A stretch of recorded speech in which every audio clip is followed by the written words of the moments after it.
Olá, meu nome é Daniel dos Apóstolos. Lembrando que o meu apóstolo é apenas o meu sobrenome. Se alguém disser hoje dia que é apóstolo de Deus, da Bíblia, de Cristo, da igreja, esse tal é mentiroso. Não existe mais apóstolos nos dias de hoje. Apóstolos foram testemunhas oculares de Cristo Jesus, como está escrito na palavra de Deus. Eles foram responsáveis por lançar o alicerce da igreja, o qual é Cristo e a doutrina, qual nós somos edificados em cima. E a palavra de Deus deixa bem claro isso, que se alguém está edificado em cima desse alicerce, certamente ela é cristão verdadeiro, genuíno, e firmado nesse alicerce que é Cristo crucificado, morto nos nossos pecados e ressuscitado ao terceiro dia, ao qual derramou o seu sangue, o qual sangue nos purifica, nos limpa, nos rime de todos os nossos pecados, todos, da linha temporal toda, desde quando nascemos até o dia da nossa morte ou até a sua vinda no arrebatamento, ok? Eu vou falar hoje sobre salvação, como eu sempre falo, salvação por meio da graça, por meio da fé, e essa fé que não vem de nós. Só que hoje eu queria já tem dois ou três vídeos meus que eu falo sobre a predestinação, a eleição. Eu já canso de falar que eu tenho irmãos que têm dom para explicar melhor, mas eu acho que dá para entender, que a pessoa tem que entender que não é basicamente... Muita gente fala que a eleição, a predestinação não é doutrina bíblica, é antibíblica. E se é antibíblica e está na Bíblia, tem alguma coisa errada. Ou tem errado com a Bíblia, ou está errado com essa pessoa. E muitas das vezes a gente quer fazer a Bíblia ao nosso bel prazer, como a gente acha que ela deve ser.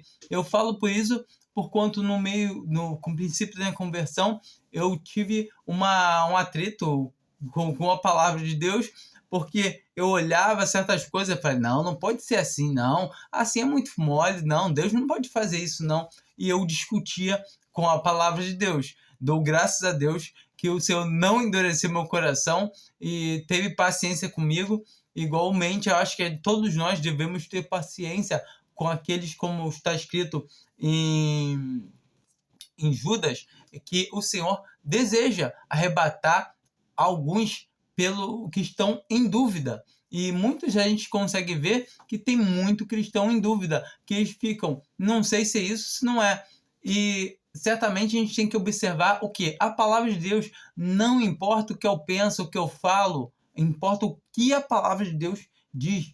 E a palavra de Deus diz que a salvação é por graça, por meio da fé, e a fé não vem de nós.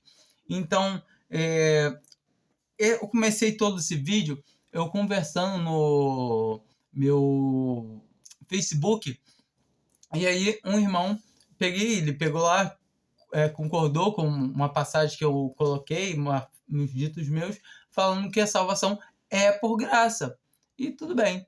Aí eu falei para ele que eu tinha o mesmo sentimento que ele e tal, e no comentário dele, e peguei e citei Salomão, que Salomão recebeu a salvação antes de nascer, antes de ser concebido, quando o pai dele, Davi, não tinha ainda matado Urias, não tinha se deitado com a mulher de Urias, não tinha gerado um pecado tão grande, que a gente vê que o Senhor já tinha perdoado também Davi, e Davi fala em Romanos 4, ele fala sobre isso. Bendito ao homem a quem o Senhor não imputa os seus pecados. Ou seja, a gente consegue ver a grandeza. E quando a gente percebe em 2 Samuel 7, que Davi, ele pega e fala que quer construir um templo para o Senhor. porquanto ele tinha o palácio dele e Deus habitava em tendas. E ele falou que queria, e Natan tinha dito que poderia fazer. E na hora que Natan estava em casa, e o Senhor falou com Natan que não era para Davi fazer. Natan voltou e foi falar com Davi. Ele falou: Davi, o Senhor falou para você não fazer. Falou que depois, porque a mão de Davi era a mão suja de sangue, falou que irá vir da tua descendência, irá edificar um templo para mim. E eu terei ele por pai e ele me terá por filho. Vamos ler aqui para ficar melhor. A partir do versículo 14. Não, a partir do versículo 13. Este edificará uma casa ao meu nome, e eu estabelecerei para sempre o trono do seu reino. Eu lhe serei pai, e ele me será filho. E se vier a transgredir, olha só, observa essa parte. E se vier a transgredir, castigá-lo-ei com vara de homens e com açoites de filhos de homens, mas não tirarei dele a minha benignidade, como a retirei de Saul, a quem terei diante de ti. Então aqui nós vemos que todo o tempo ele fala, mesmo que ele venha transgredir, o Senhor somente vai fazer o quê? Vai corrigir. E nós vemos que o fim de Salomão foi triste. Ele entrou em um grande pecado, entrou por um buraco tenebroso, mas a palavra de Deus afirma que o Senhor é a palavra de Deus, ela não volta atrás. Eu falei isso, mas não, ele transgrediu, agora eu não quero nem saber não de Salomão não. Não, é a palavra de Deus, é Deus que falou. Então, quando a gente entende que a palavra de Deus ela está dizendo que nunca, de maneira nenhuma, tiraria de Saul a benignidade, assim como ele tirou de Saul, a gente vê que Saul se perdeu. Saul era filho da perdição. E a gente pode entender nitidamente que a pessoa que crê em Jesus tem a salvação. E quando a gente vai conciliar a predestinação com a fé, e eu acho assim, um jeito mais simples de poder tentar explicar isso, a gente consegue ver em Romanos 11. Assim, pois, Romanos 11, versículo 5. Assim, pois, também no tempo presente ficou um remanescente segundo a eleição da graça. Então, ficou um remanescente segundo a eleição da graça. E muita gente fala, não, aí como assim? Eu que vou querer só se Deus me escolheu? A gente sabe que o homem tem as suas responsabilidades. E todo o tempo, Deus imputa ao homem as suas responsabilidades. E uma vez que ele crê, a única coisa que ele deve fazer é ser grato, é agradecer a Deus por Deus ter elegido ele. Sim, porquanto a fé que ele teve para poder crer foi Deus que concedeu a ele. Foi Deus que deu para ele, por meio da graça, a eleição da graça. Então, quando nós entendemos que a mesma palavra de Romanos 3 deixa bem clara a partir do versículo 10, ela fala assim, como está escrito, não há justo nem sequer um, não há quem entenda, não há quem busque a Deus. Todos se extraviaram juntamente e se fizeram inúteis. Não há quem faça o bem, não há nem um só. Então a gente vê aqui que o homem, não há nenhum homem que busque a Deus. Não há. E do mesmo jeito, se a gente for lá em João 6, a gente consegue ver isso. Que aqueles judeus que estavam ali, eles tinham visto o Senhor Jesus fazer milagre de multiplicação de pães, fazer vários milagres o tempo todo, e eles não criam que ele era o Messias, não criam que ele era o Santo de Deus, não criam que ele era o próprio Deus. Ele dava testemunho todo o tempo por meio das suas obras, por meio das suas palavras, e eles não criam. E eles estavam indo até Jesus, mas não para buscar Jesus, mas para buscar o seu ventre. Como assim? Buscar o seu próprio benefício. Ou seja, eles estavam vendo o Senhor Jesus como um instrumento para poder sanar os seus problemas. Mas só isso. E não estavam vendo a figura do próprio Deus, Criador do céu e da terra ali. E certamente nenhum deles ali estava vendo isso. E quando a gente volta, a gente continua lendo ali em João 6, a gente vê nitidamente que o Senhor Jesus, ele fala que eles estavam indo buscar ele, mas por causa da comida que eles comiam, do pão. Ele fala assim: me buscastes, mas não pelos sinais que vistes, mas pela comida que comestes. Entende? Eles não estavam indo até o Senhor Jesus. E assim também é hoje. Ninguém vai a Jesus. Nenhum homem vai a Jesus de maneira nenhuma, por conta própria. A única maneira de ir até Jesus, em João 6, a gente consegue ver novamente.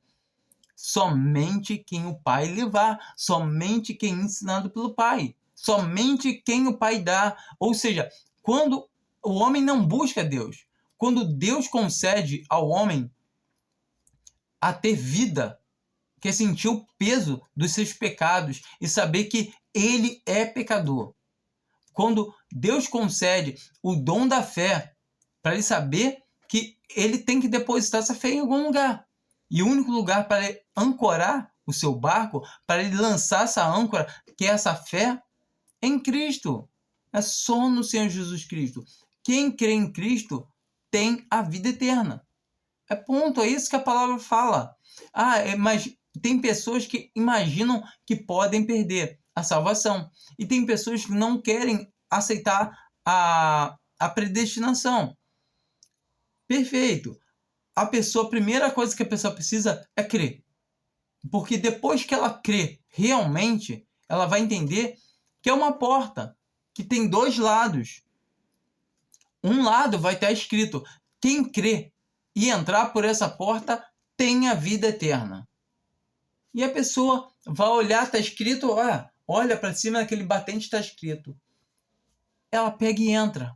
Nem que seja com medo, com receio, meio que por curiosidade.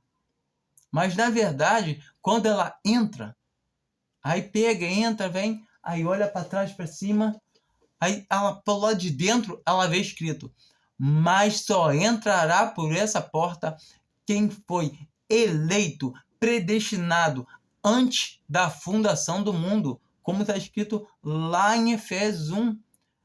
Assim como está escrito em Romanos 8, aquele que nos conheceu de antemão, como também não nos dará todas as coisas juntamente com ele, com Cristo, aquele que nos predestinou por adoção pelo sangue do seu Filho. A palavra de Deus fala, dá testemunho disso.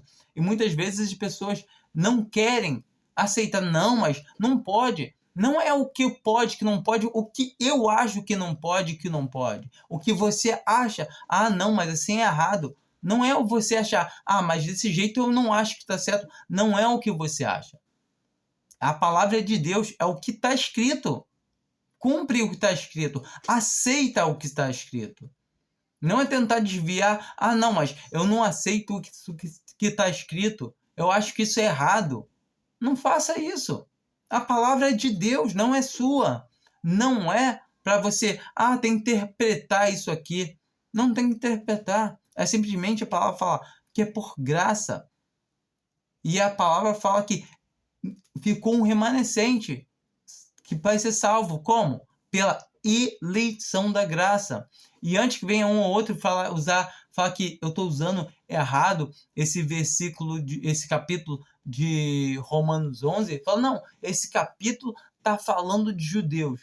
Como já aconteceu de alguém vir falar, não, você é só judeu. A palavra de Deus vem dando testemunho lá do começo de Romanos até o final, que não há distinção. Seja judeu, seja gentil. Creu em Cristo Jesus, é igreja. Não há distinção. A gente, quando chega em Gálatas, vai falar a mesma coisa. Seja judeu ou seja gentil. Creu em Jesus, é igreja. Agora, nessa dispensação que atualmente nós estamos. Ou seja, somos salvos por fé. Mas a fé não veio de nós, não é de nós. Deus nos capacitou. Quando a gente pega Mateus, se eu não me engano, Mateus 22, que tem a parábola do chefe de família, ao qual ele fala que aqueles homens que foram convidados, que no caso ali está simbolizando os judeus que foram convidados, os que o Senhor veio para os seus, mas os seus não o receberam. E aqueles ali eram judeus que se escusaram de comprei tantas juntas de boi, casei, eu vou estar escusado. E aí o chefe de família, ele fala que aqueles lá não vão provar das coisas do banquete, não vão provar. E ele manda o servo, que é uma figura do Espírito Santo, uma figura de quem prega o evangelho, para poder ir trazer aquelas pessoas e colocar ali, convidar as pessoas que estavam no caminho, tudo isso. E ele fala, Senhor, feito está, e ainda há lugar. E aí o que ele fala? Vá pelas ruas, valados e force-os. É para forçar, force-os porta dentro. Entende? Esses somos nós que somos forçados. Entenda, você tem 10 quentinhas, 10 marmitas.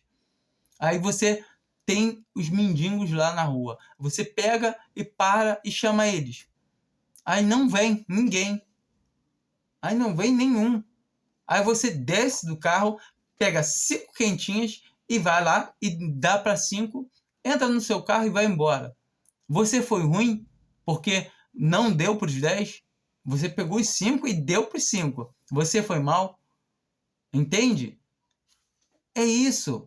Deus, ele está o tempo todo com a porta da graça aberta até que o Senhor venha. Ou até que a pessoa vá a óbito. Porque se a pessoa morrer na incredulidade, não tem mais volta. E se a pessoa entender que o Senhor Jesus pode voltar a qualquer momento, ela tem que entender que ela só resta para ela o quê? É crer. E uma vez que ela crê, ela vai entender que a porta está escrito o quê? Quem crê e entrar por esta porta tem a vida eterna. Então, entra por essa porta. Porque ela é a vida eterna. E uma vez que você vai estar dentro da porta, realmente você vai entender que a palavra de Deus não se contradiz. E você não creu porque você quis. Não, eu quis crer, não. O Senhor te capacitou. Foi Deus quem te capacitou.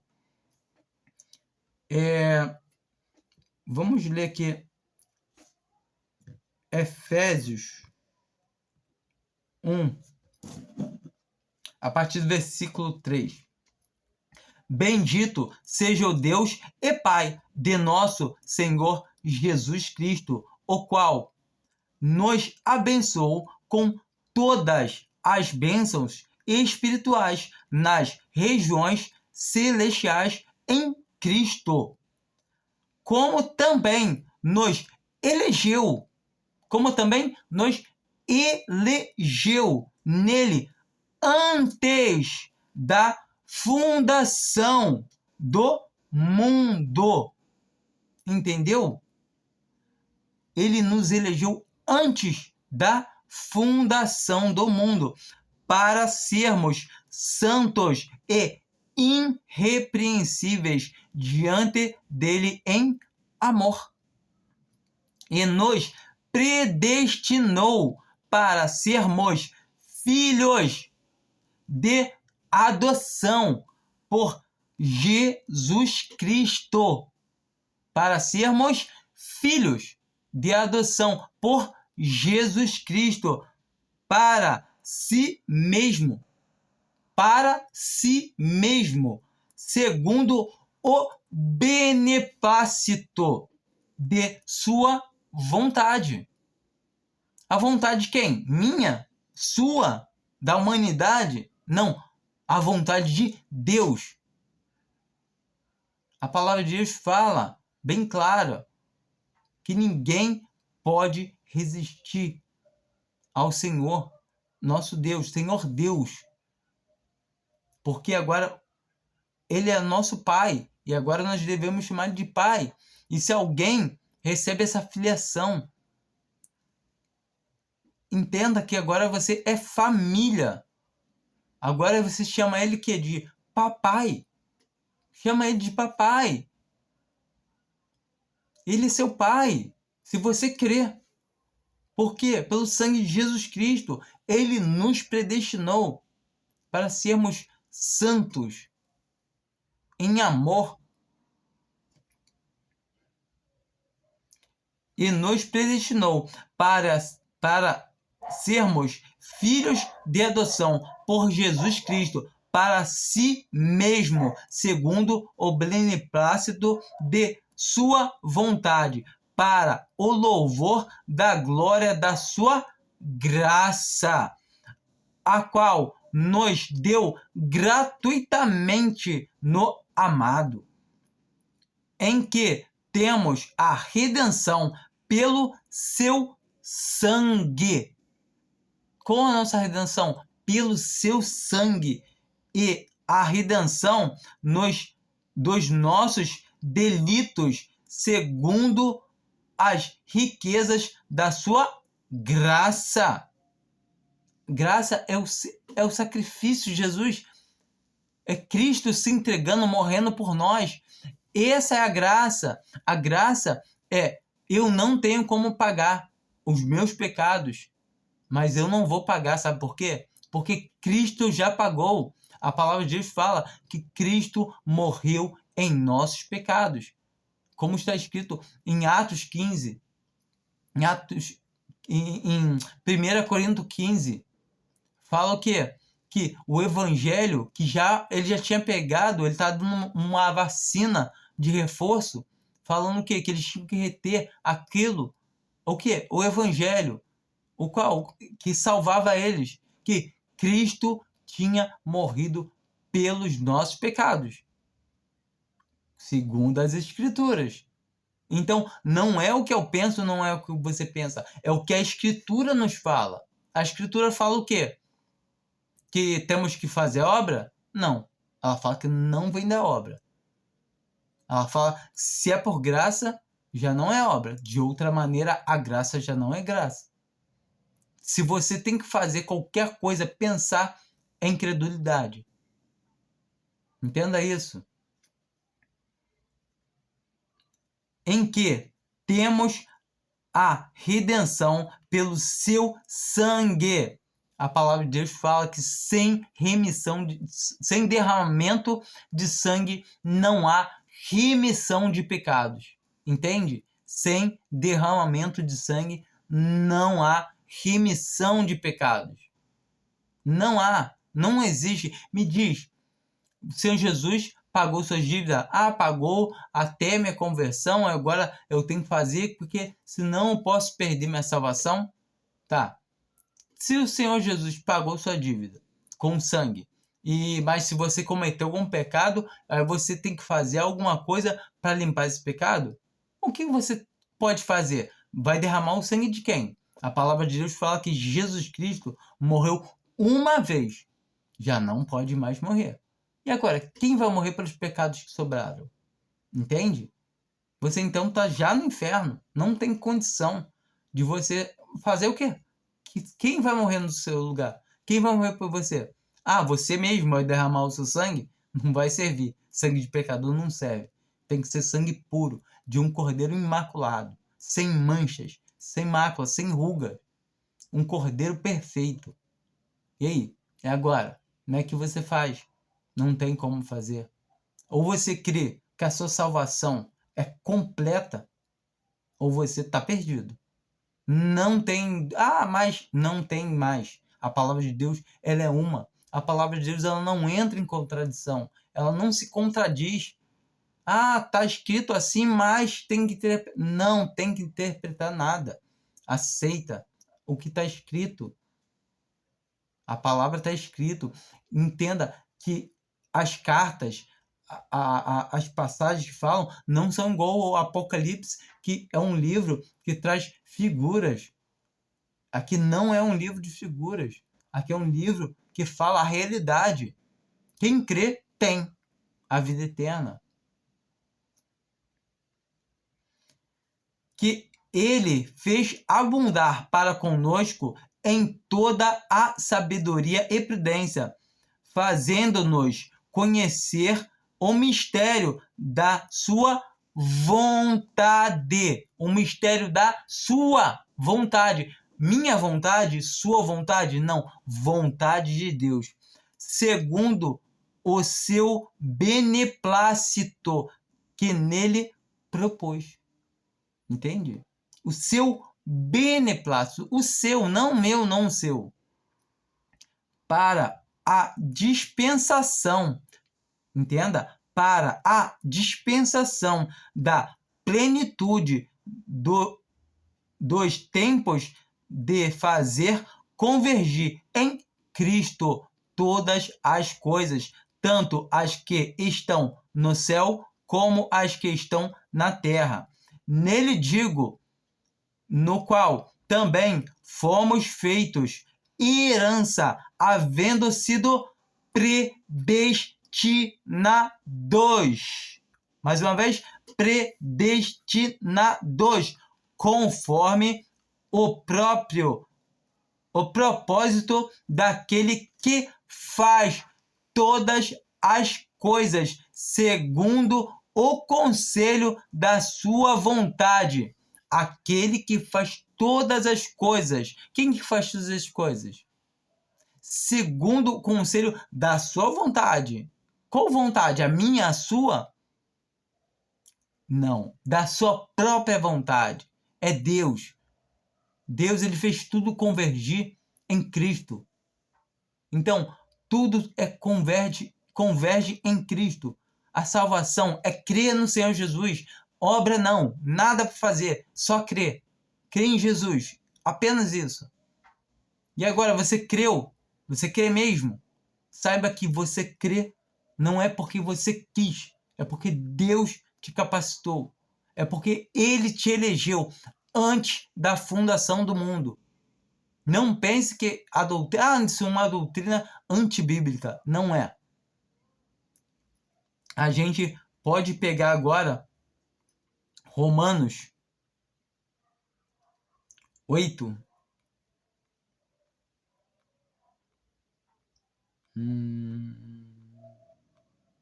A partir do versículo 28, a gente encontra falando também sobre predestinação.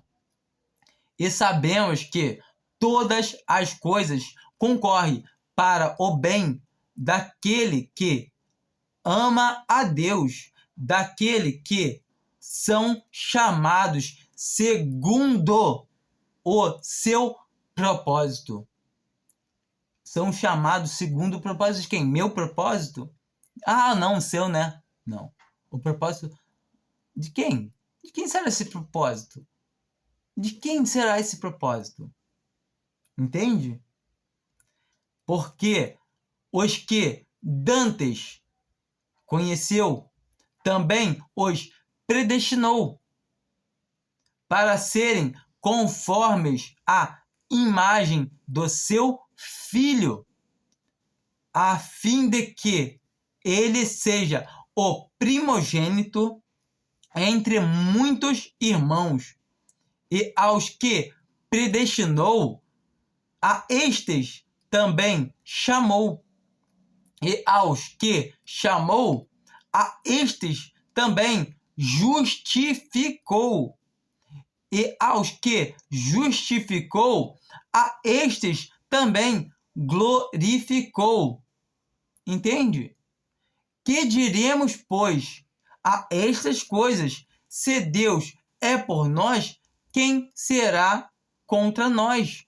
Se Deus é por nós, quem será contra nós? Aquele que nem mesmo ao seu próprio Filho poupou, antes o entregou por nós, como não nos dará também com ele todas as coisas? Entende o grau de elevação da igreja? Entende o grau de elevação da igreja? Ele entregou o seu Filho por nós. Como não nos dará juntamente com ele todas as coisas? É um grau que que ainda não entendeu o que é crer, o que é saber que a fé que ele teve para crer não vem dele. Continuando no 33. Quem tentará acusação contra os escolhidos de Deus? É Deus quem os justifica. É Deus quem os justifica. Quem os condenará? Quem? Cristo Jesus é quem morreu, ou antes, quem ressuscitou dentre os mortos, o qual está à direita de Deus e também intercede por nós. Quem nos separará do amor de Deus, do amor de Cristo? A tribulação? Ou a angústia? Ou a perseguição? Ou a fome? Ou a nudez? Ou o perigo? Ou a espada? Como está escrito, por amor de ti, somos entregues à morte o dia todo. Fomos considerados como ovelhas para o matadouro. É mais uma característica. Aqui na Terra, a gente não é herdeiro, como muitos querem dizer que as promessas de Israel é da igreja. Aqui nós somos reportados como ovelhas para o matadouro. Um cristão aqui na Terra, ele não deve esperar a melhor das vidas, não. Que a vida dele vai ser triste aqui. Feliz, por um lado, em saber que ele tem a salvação, em saber que Cristo Jesus se entregou por ele, em saber que Deus ama ele antes da fundação do mundo, que Deus sempre amou ele. Deus começou a te amar quando? Sabe? Que a palavra de Deus fala quando ele começou. Fala que ele nos elegeu antes da fundação do mundo. Então, ele sempre nos amou. É ponto. Sempre. Mas em todas as coisas somos mais que vencedores.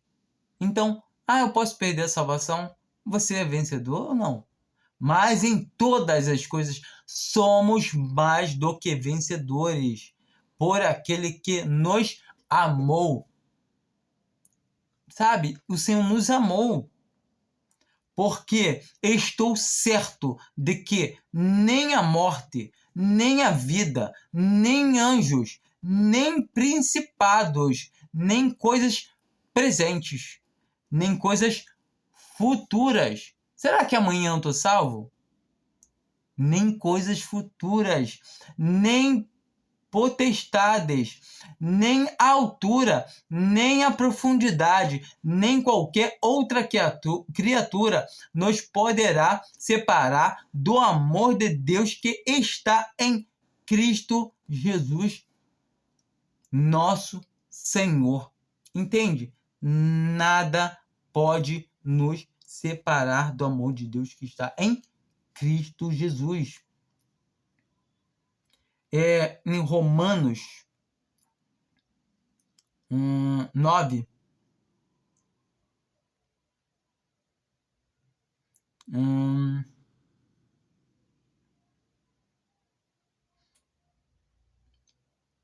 a partir do versículo 13. Romanos 9, a partir do versículo 13. Como está escrito: amei a Jacó e aborreci a Esaú. Que diremos, pois? A injustiça da parte de Deus? De modo nenhum.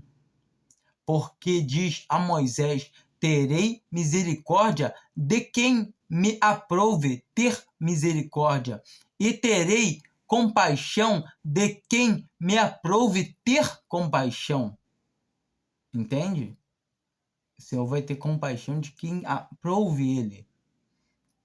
Assim, pois, isto não depende do que quer, nem do que corre, mas de Deus, que usa de misericórdia.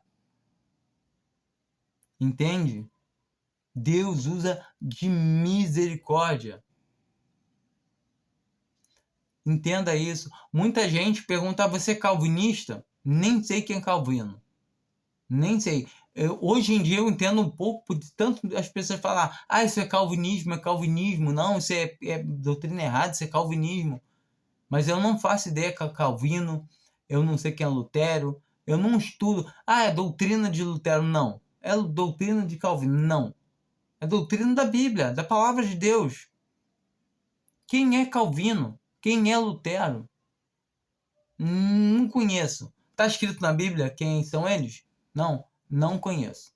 Não faço questão de conhecer. Agora, o que eu sei é que está escrito na palavra de Deus. Vem cá, se eles pregam o que está escrito na palavra de Deus, bom, mas eu prefiro ficar só com a palavra de Deus. É mais confiável. E eu vejo que na palavra de Deus diz bem claro: quem crê tem a vida eterna.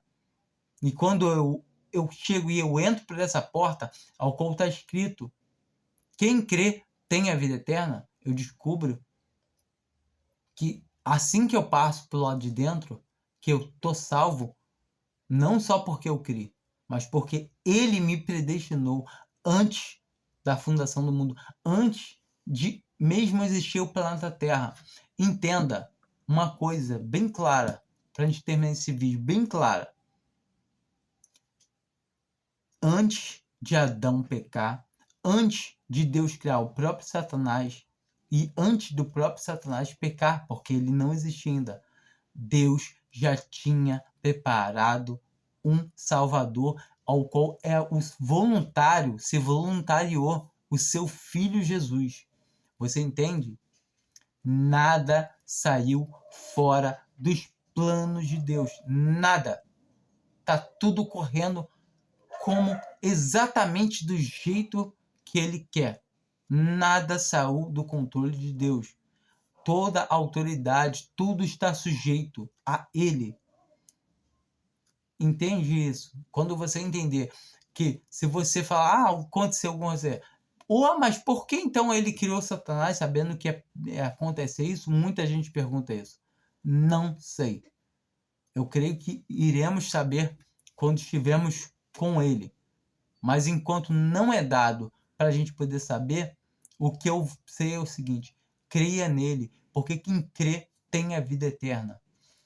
Para a gente finalizar, aqui no versículo 30 de Romanos 9, ainda continuando.